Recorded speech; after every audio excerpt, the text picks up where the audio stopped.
ఎప్పటికైనా వైద్యురాలై పేదలకు సేవ చేయాలనుకుంది ఆ యువతి. కానీ విధి ఆమెను మరో మార్గం వైపు నడిపించింది. లక్ష్య సాధనలో ఆరోగ్య సమస్యలు ఎదురైనా కుంగిపోలేదు. తండ్రి కోరిక మేరకు న్యాయశాస్త్రం అభ్యసించి తొలి ప్రయత్నంలోనే జూనియర్ సివిల్ జడ్జిగా ఎంపికై సత్తా చాటింది తిరుపతికి చెందిన మోహన లక్ష్మి. ఆరోగ్య సమస్యలు ఎదురైనప్పటికీ దిశ మార్చిందే తప్ప నిరాశ చెందలేదు. నువ్వు చేయలేవని నిరుత్సాహపరిచిన వారందరికీ తన గెలుపుతో సమాధానమిచ్చింది.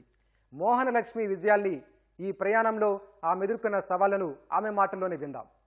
వైద్య రంగంలో ప్రవేశించి పేదలకు వైద్య సేవలు అందించడం ద్వారా తనలో ఉన్న సేవా తత్పరతను చాటుకోవడంతో పాటు ప్రత్యేక గుర్తింపు తెచ్చుకోవాలని భావించింది ఆ అమ్మాయి. అనుకోని పరిస్థితుల్లో ఆరోగ్య సమస్యలు ఎదురవడం, అనుకున్న లక్ష్యాలను సాధించలేకపోవడంతో తనకు ఎలాంటి ఇబ్బందులు ఎదురైనప్పటికీ తన లక్ష్యాన్ని మార్చుకొని తన తండ్రి కోరికను తీర్చాలని వైద్య రంగానికి భిన్నమైన రంగం న్యాయరంగం వైపు ప్రవేశించింది. తొలి ప్రయత్నంలోనే విజయం సాధించి జూనియర్ సివిల్ జడ్జిగా ఎంపికైంది తిరుపతి నగరానికి చెందిన మోహన లక్ష్మి. జూనియర్ సివిల్ జడ్జి స్థానాన్ని సాధించడంలో ఎలాంటి ఉత్తాన పతనాలను చూసి సివిల్ జడ్జి స్థానం సాధించింది. ఈ విషయాలు తెలిసేందుకు మన దగ్గర మోహన లక్ష్మి ఉన్నారు. వారిని అడిగి మరిన్ని వాళ్ళు తెలుసుకుందాం. కంగ్రాచులేషన్స్ అమ్మా. జూనియర్ సివిల్ జడ్జి స్థానం చాలా ఉన్నతమైనది, ఉత్తమమైనది. మొదట మీరు అన్నట్టు బైపీసీ చదివారు, ఆ తర్వాత నీట్కు ప్రిపేర్ అయ్యారు, తర్వాత నీట్లో ర్యాంక్ సాధించలేని సమయంలో డాక్టర్ ఆఫ్ ఫార్మసీ వైపు వెళ్ళి అక్కడ పూర్తి చేసి తర్వాత మరి న్యాయరంగం వైపు ఎలా వచ్చారు? అసలు ఈ జర్నీ చాలా భిన్నంగా ఉంది. ఎలా సాధ్యమైంది, ఏంటి? ఫస్ట్ చిన్నప్పటి నుంచి డాక్టర్ అవ్వాలనే కోరిక ఎప్పుడూ ఉండేది నాకు. డాక్టర్ అవ్వాలనే కోరిక మేరకు నేను బైపీసీ జాయిన్ అయ్యాను. జాయిన్ అయిన తర్వాత ఫస్ట్ టైం 2 మార్క్స్తో నాకు పోయింది మెడిసిన్ సీట్. తర్వాత నీట్ స్టార్ట్ చేశారు, అందుకు లాంగ్ టర్మ్ కోచింగ్ తీసుకున్నాను. అప్పుడు కూడా నాకు చాలా తక్కువ మార్కులతోనే నేను ఎంబీబీఎస్ సీట్ పోగొట్టుకున్నాను. నాన్న వేరే గ్రూప్ చూద్దాము అన్నా కూడా, డిగ్రీ చేయండి అన్నా కూడా లేదు, నేను చిన్నప్పటి నుంచి డాక్టర్ అనుకున్నాను. సో నా పేరు ముందు డాక్టర్ ఉండాలి అనే ఫిక్స్ అయ్యాను. సో అందుకు డాక్టర్ ఆఫ్ ఫార్మసీ కూడా సేమ్ క్రైటీరియా అని చెప్పి 6 years course. So main role ఉంటుంది డాక్టర్ ఆఫ్ ఫార్మసీ చేసిన వాళ్ళకి అని నేను డాక్టర్ ఆఫ్ ఫార్మసీ చేయాలని డిసైడ్ అయ్యాను. అందులో కూడా ఎవ్రీ ఇయర్ టాప్ గా నిలిచాను పర్సంటేజ్ తో. Final best outgoing student award తీసుకున్నాను seven hills college of pharmacy దగ్గర నుండి. అందులో ఫైనల్ ఇంటర్న్షిప్ చేస్తున్నప్పుడు నాకు కొన్ని ఆరోగ్య సమస్యలు ఎదురవ్వడం వల్ల నేను కాంట్రాక్ట్ కోవిడ్ టైంలో వర్క్ ఫ్రమ్ హోమ్ చేశాను, ఒక 6 months కాంట్రాక్ట్ వర్క్. ఆ తర్వాత కంపెనీస్ కి రండి అని నాకు మంచి ఆఫర్ లెటర్స్ వచ్చాయి. సో ఆరోగ్య కారణాల వల్ల సర్జరీ చేసుకోవడం వల్ల నేను జాబ్స్ కి వెళ్ళలేకపోయాను. ఆ టైంలో నేను మా బావగారితో డిస్కస్ చేసినప్పుడు ఆయన నాకు సజెస్ట్ చేశారు, సో నీ ఉమెన్స్ కి, నీలా టాలెంటెడ్ ఉన్న వాళ్ళకి, ఆల్రెడీ నువ్వు సర్వీస్ మోటివ్ లో మెంబర్ గా కూడా ఉన్నావు యంగిస్తాన్ యూత్ ఫర్ సొసైటీలో, ఆ సర్వీస్ మోటివ్, నీ యొక్క ఇంట్రెస్ట్, నీ టాలెంట్ అన్ని లాలో పెట్టు, అందులో నువ్వు పీక్స్ కి చేరగలుగుతావు అని ఆయన నాతో షేర్ చేశారు. సో ఆయన డెసిషన్ అనేది నాకు ఇవాళ జడ్జిగా నన్ను నిలబెట్టింది. వాళ్ళ లాస్ట్ ఫైన్ తో ఉన్న డేట్ లో నేను లాస్ట్ నైట్ 11 o'clock నేను అప్లికేషన్ ఫిల్ చేశాను లా సెట్ ది. ఆ తర్వాత కంటిన్యూగా రెగ్యులర్ గా అనంత లా కాలేజ్ కి వెళ్ళాను. నేను ఏమీ తెలియకపోయినా నాకు నాన్నగారిని అడిగి సబ్జెక్ట్ వైజ్ నేను తెలుసుకునేదాన్ని. ఆయన ఒకప్పుడు మమ్మల్ని పెంచడం కోసం ఆయనకు వచ్చిన విఆర్ లా కాలేజ్ సీట్ లో 1998 లో వదులుకున్నారు, పిల్లల్ని చూసుకోవాలి అనే ఉద్దేశంతో. ఆ తర్వాత ఎట్లయినా లాయర్ అవ్వాలని లేటర్ స్టేజెస్ లో ఆయన లా ఫీల్డ్ లోకి ఎంటర్ అయ్యారు. సో నా కోరిక నేను తీర్చుకోలేకపోయినా నాన్నగారి కోరిక నేను తీర్చాలి అనే ఉద్దేశంతో లా స్టార్ట్ చేశాను. రెగ్యులర్ గా క్లాసెస్ కి వెళ్ళేదాన్ని. క్లాసెస్ కి వెళ్తూ మోట్ కోర్స్ అటెండ్ అయ్యాను. దీంట్లో కూడా ఎస్వి యూనివర్సిటీ ఏపీజేఏసీ ద్వారా ప్రతిభా అవార్డు రిసీవ్ చేసుకున్నాను. మీరు డాక్టర్ ఆఫ్ ఫార్మసీ 6 సంవత్సరాలు చదివారు. పూర్తిగా క్వైట్ డిఫరెంట్ ఫీల్డ్ కదా లా అనేది.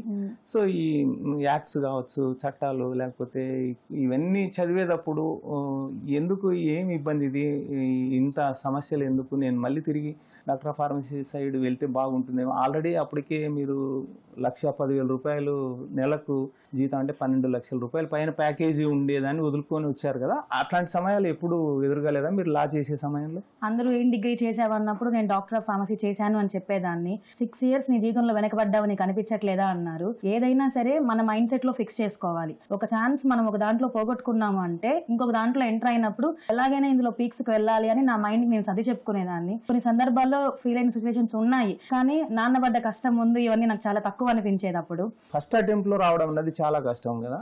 అలాంటి తొలి ప్రయత్నంలోనే మీరు సాధించారు. ఈ ప్రిపరేషన్ ఎలా సాగినట్టు? ప్రిపరేషన్ స్టార్ట్ చేసినప్పుడు నేను ప్రాక్టికల్ నాలెడ్జ్ కూడా కావాలి అని నాన్న కోర్టుకి కూడా నన్ను రమ్మని చెప్పేవాళ్ళు. కోర్టుకి వెళ్ళాలంటే ఆఫీస్కి వెళ్ళి ఫైల్స్ చూడాలి. ఆఫీస్కి వెళ్ళినప్పుడు సీనియర్ గారు ఎన్ రవికుమార్ గారు, మా సీనియర్, ఆయన నువ్వు కోర్టుకి వెళ్ళి కాల్ వర్క్ చూడడమే కాదు, కేసెస్ కూడా రిప్రజెంట్ చేయడం నేర్చుకో అని ఫైల్స్ నాకు అప్పచెప్పేవాళ్ళు. ఆయన సపోర్ట్, ఆ ఫైల్స్ చెప్పాలి నువ్వు అనుకున్నప్పుడు ఇంకా ఎక్కువ చదివేదాన్ని ఆ కేసు గురించి, జడ్జి అడిగినప్పుడు ఆన్సర్ చెయ్యాలి అని చెప్పి. సో అది ప్రిపేర్ అయ్యాను. At the same time online coaching తీసుకున్నాను. సో ఆఫ్లైన్కి వెళ్తే నేను కోర్ట్ ప్రాక్టీస్ చూడలేనని చెప్పి ఈ ఆన్లైన్ కోర్సెస్ చూస్తున్నప్పుడు బ్రహ్మాజీ గారు ఆదుగురి లా ఇన్స్టిట్యూట్ విజయవాడ, ఆయన ఈవినింగ్ 6:30 to 9 వరకు లైవ్ క్లాస్ కండక్ట్ చేసి క్లాసెస్ చెప్పేవాళ్ళు. ఆయనతో మాట్లాడినప్పుడు నేను చెప్పింది నువ్వు చెయ్యి, అది ఫాలో అవ్వు, అదే నేను బెంచ్ మీద కూర్చోబెట్టింది అనే ఫస్ట్ మాట మాట్లాడారు నాతో. అప్పుడు ఆయన సపోర్ట్ నాకు ఇంకా ఎక్కువ కాన్ఫిడెన్స్ అనిపించింది. సార్ చెప్పిన షెడ్యూల్ ఫాలో అయ్యేదాన్ని, at the same time court practice చూసుకునేదాన్ని. ఇవన్నీ నాకు హెల్ప్ అయ్యాయి ఫస్ట్ అటెంప్ట్ లో నేను తెచ్చుకోవడానికి. ఎన్ని గంటల పాటు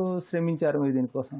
ఎన్ని గంటలు అన్నాను కన్నా ఆ రోజు షెడ్యూల్ కంప్లీట్ చేసుకోవాలని డిసైడ్ అయ్యేదాన్ని. ఈవినింగ్ 6:30 to 9:30 ఒక్కోసారి 10 వరకు కూడా క్లాసెస్ జరిగేవి. సార్ క్లాస్ లో ఇచ్చిన వర్క్ కంప్లీట్ చేయాలి అంటే నాకు రేపు టైం కుదరకపోవచ్చేమో అనుకుని ముందు రోజు నైటే, అంటే నైట్ ఒక్కొక్కసారి నైట్ 1 వరకు, నైట్ 2 వరకు నోట్స్ రెడీ చేసుకోవడం, చదువుకోవడం, 2కి పడుకొని మార్నింగ్ 4కి లేచి మళ్ళీ ఆఫీస్ కేసెస్ చూసుకోవడము, ప్రాక్టికల్ కేసెస్ చూసుకోవడము, అలా జరిగేది. ఒక్కొక్కసారి 4 hours 5 hours నిద్రపోయిన రోజులు కూడా ఉన్నాయన్నమాట ఈ ప్రిపరేషన్ లో.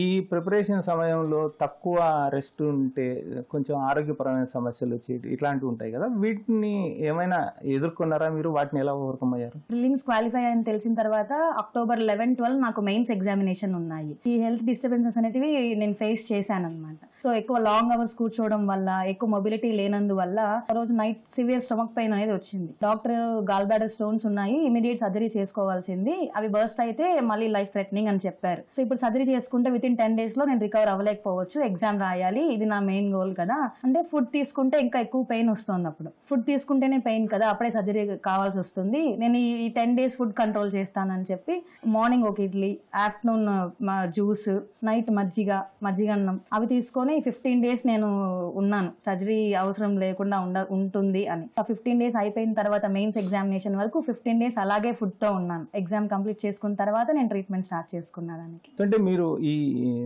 జూనియర్ సివిల్ జడ్జికి సంబంధించి ప్రిపేర్ అయ్యే వాళ్ళని కానీ, లేకపోతే ఆ పోస్ట్ కావాలనుకునే వారికి మీరు ఇచ్చే ప్రిపరేషన్కి సంబంధించి కావచ్చు, లేకపోతే మోటివేషనల్గా కావచ్చు, ఇన్స్పిరేషనల్గా ఏం చెప్పాలనుకుంటున్నారు మీరు?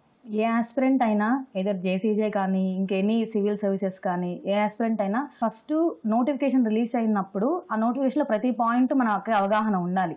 ఏం సిలబస్ చెప్తున్నారు, ఎలిజిబిలిటీ క్రైటీరియాస్ ఏంటి. చాలా మంది ఎలిజిబిలిటీ క్రైటీరియా చూసుకోకుండానే even creamy layer, non creamy layer సంబంధించిన సర్టిఫికేట్స్ లో వాళ్ళు జాబ్ పోగొట్టుకున్నప్పుడు వాళ్ళు కూడా ఉన్నారు. సో నోటిఫికేషన్ థరోగా చూసుకోవాలి. ఏం సబ్జెక్ట్స్, ఏం యాక్ట్స్ ఇచ్చారు, యాక్ట్స్ సంబంధించిన బేర్ యాక్ట్స్ అనేటివి మనకు మెయిన్ మన దగ్గర ఉండాలి. ఆ బేర్ యాక్ట్స్ పైన మనం కంటిన్యూ రివిజన్ కానీ, ఆ బైరాక్స్ పైన గ్రిప్ ఉంటే మనం క్వశ్చన్ ఎలా ఇచ్చినా మనం రాయొచ్చు. సో ఇందులో కన్సిస్టెన్సీ, డెడికేషన్ అనేది మెయిన్ ఏ ఆస్పిరెంట్ కైనా. మనం ఇవాళ చదివింది ఒక 1 month చదువుతాం, 2 months గ్యాప్ ఇచ్చామంటే మళ్ళీ మనం ఫ్రెష్ గా స్టార్ట్ చేయాల్సి వస్తుంది. సో కన్సిస్టెంట్ గా మనం గోల్ రీచ్ అయ్యేంత వరకు మన డెడికేషన్ మనం అందులో పెట్టాము అంటే ఏ ఫీల్డ్ లో అయినా షైన్ అవ్వచ్చు అనేది నా ఒపీనియన్.